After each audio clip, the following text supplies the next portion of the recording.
ദൈവവചന ചിന്തകൾ കേൾക്കുന്ന എല്ലാ മാന്യ ശ്രോതാക്കൾക്കും ക്രിസ്തീയ വന്ദനം.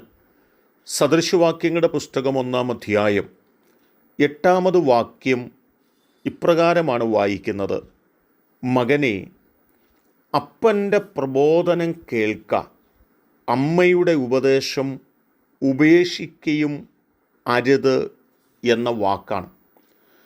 നാം ആഴമായി കേൾക്കേണ്ടതും ഉപേക്ഷിച്ച് കളയുവാൻ പാടില്ലാത്തതുമായ കാര്യങ്ങൾ എന്താണ്? ആരെയാണ് നാം കേൾക്കേണ്ടത് എന്നിത്യാദി കാര്യങ്ങൾ ഈ വാക്കുകൾക്കകത്ത് ആഴമായി ഓർമ്മപ്പെടുത്തിയിട്ടുണ്ട്. മാതാപിതാക്കളുടെ ഉപദേശങ്ങൾ കേൾക്കുകയും അതുപേക്ഷിച്ച് കളയാതെ ശ്രദ്ധയോടുകൂടി കരുതുകയും ചെയ്യുന്നു എങ്കിൽ അത് നിങ്ങളുടെ ജീവിതത്തിനകത്ത് നിങ്ങളുടെ നിലനിൽപ്പിനും നിങ്ങളുടെ അനുഗ്രഹത്തിനും നിങ്ങളുടെ നന്മയ്ക്കുമൊക്കെ അത് കാരണമായി തീരുക തന്നെ ചെയ്യും എന്നുള്ളതാണ്. ഈ കാലഘട്ടത്തെ സംബന്ധിച്ച് നാം പറയുകയാണെങ്കിൽ എല്ലാ മനുഷ്യർക്കും ഒരുപോലെ അതൃപ്തിയുള്ള, ഇഷ്ടമില്ലാത്ത ഒരു കാര്യം തന്നെയാണ് ഉപദേശിക്കുക എന്ന് പറയുന്നത്. അനവധി പുതുതലമുറകൾ പറയുന്നത് കേട്ടിട്ടുണ്ട്: എന്നെ ആരും ഉപദേശിക്കുവാൻ വരേണ്ട, എനിക്ക് കഴിവുണ്ട്, എനിക്ക് ബുദ്ധിയുണ്ട് എന്നൊക്കെ പറയുന്നതായ വാക്കുകൾ. ലൂക്കോസിൻ്റെ സുവിശേഷം 15-ാം അധ്യായത്തിലേക്ക് കടന്നു വരുമ്പോൾ ഇപ്രകാരം തന്നെ പറഞ്ഞതായ ഒരു മനുഷ്യനെക്കുറിച്ച് ഈ വചനത്തിൽ ഓർപ്പിച്ചിട്ടുണ്ട്. മകൻ്റെ വാക്കുകൾ കേട്ടിട്ട് അപ്പൻ മകനോട് പറയുന്നത്: മകനെ, നീ ചിന്തിക്കുന്നത് പോലെ കാര്യങ്ങൾ മുൻപോട്ട് പോകുകയില്ല.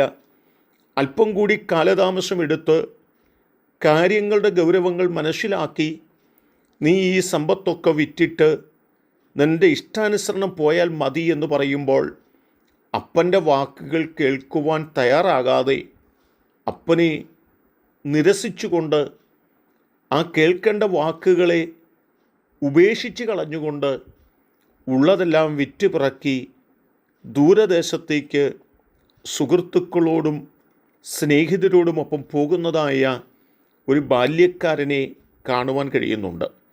എന്നാൽ അപ്പൻ്റെയും അമ്മയുടെയും വാക്കുകൾ കേൾക്കാതെ അതിനപ്പുറത്തേക്ക് എന്തോ ബുദ്ധിമാനാണ്, ജ്ഞാനിയാണ് എന്ന ചിന്തയിൽ കടന്നുപോയെങ്കിലും അധിക വിദൂരത്തിലെത്തുന്നതിന് മുൻപ് ജീവിതത്തിലുണ്ടായിരുന്നതെല്ലാം നഷ്ടപ്പെട്ട് വളരെ പ്രതിസന്ധി നിറഞ്ഞ, പ്രതികൂലം നിറഞ്ഞ ഒരു പശ്ചാത്തലത്തിലേക്ക് ആ മനുഷ്യൻ കടന്നു വരുവാനും, ഞാൻ എൻ്റെ അപ്പനോട് തെറ്റ് ചെയ്തു പോയി, അപ്പൻ്റെ വാക്കുകൾ കേൾക്കാതെ ഞാൻ ഇറങ്ങിപ്പോന്നതാണ് എൻ്റെ ജീവിതത്തിലെ പരാജയത്തിൻ്റെ, തകർച്ചയുടെ കാരണമെന്ന് പറഞ്ഞ് ആ മകൻ അപ്പൻ്റെ വീട്ടിലേക്ക് മടങ്ങി വരുന്നതും തൽഫലമായി ആ മകൻ്റെ ജീവിതം പിന്നീട് മുൻപോട്ട് കടന്നു പോകുന്നതുമായിട്ട് അവിടെ നമുക്ക് കാണുവാനും മനസ്സിലാക്കുവാനും കഴിയുന്നുണ്ട്.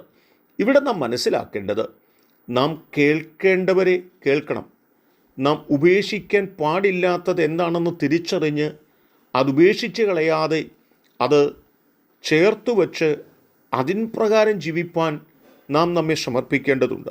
ഒരു പക്ഷെങ്കിൽ നമ്മുടെ ആരോഗ്യമോ, നമ്മുടെ സൗന്ദര്യമോ, നമ്മുടെ പണമോ, നമ്മുടെ വിദ്യാഭ്യാസമോ, നമ്മുടെ കഴിവുകളോ ഒക്കെ മറ്റുള്ളവരെ കേൾക്കാതെ അതിനെ തിരസ്കരിച്ചുകൊണ്ട്, അതിനെ ഉപേക്ഷിച്ചുകൊണ്ട് മുൻപോട്ട് പോകാൻ പ്രേരിപ്പിക്കപ്പെടാം.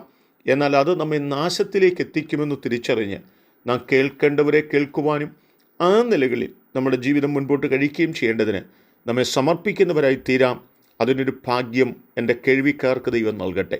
കരുണയുള്ള ദൈവമേ, നല്ല കർത്താവേ, ഞങ്ങളെ കേൾക്കേണ്ടവരെ കേൾക്കുവാൻ, ഉപേക്ഷിച്ച് കളയുവാൻ പാടില്ലാത്തത് എന്താണെന്ന് തിരിച്ചറിഞ്ഞ് ആ ആഴമായ സന്ദേശങ്ങൾ, ഉപദേശങ്ങൾ, പ്രബോധനങ്ങൾ ചേർത്ത് പിടിച്ച് ഞങ്ങൾ മുൻപോട്ട് പോകുന്നവരാക്കി ഞങ്ങളെ തീർക്കണം. യേശു കർത്താവിൻ നാമത്തിൽ തന്നെ ആമേൻ.